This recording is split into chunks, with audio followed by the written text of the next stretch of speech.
We are here today at the NIHR CLAHRC for North West London's learning event.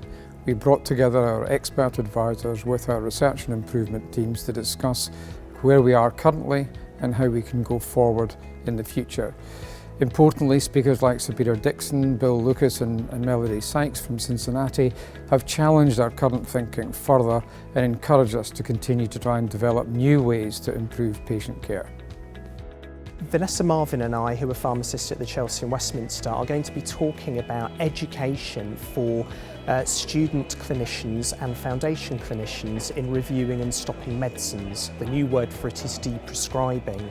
And one thing that occurs to us is all the literature on medication review and deprescribing is aimed at seniors. We need to be starting to get juniors not only involved but thinking about it and changing the culture, and that's what we're going to be talking about today. So as part of my talk later on today, what I plan to do is I plan to take all of these different concepts that people have shared and give an explanation about how these things have been done practically in practice. How we at Cincinnati Children's have been able to learn together to sustain.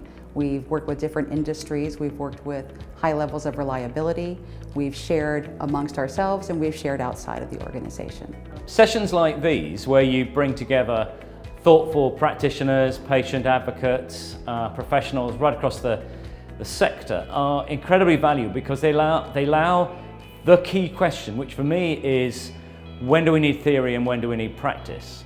They allow that key question really to be attended to. So you have people who are theoretically deeply knowledgeable about something but may have never particularly considered it from the perspective of an anxious or concerned patient. I've been involved in the CLAHRC more or less since its inception. I've seen it through 2 phases and I've been thoroughly impressed that it continues to attract funding at a time of significant financial constraints, which I think is an indication of the good work that it's doing.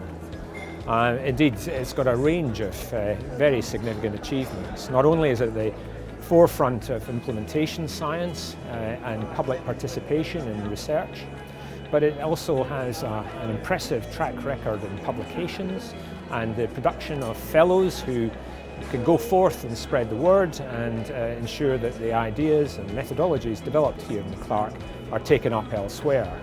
You might guess from my accent that I'm not originally from Australia. Indeed, I've got 3 passports.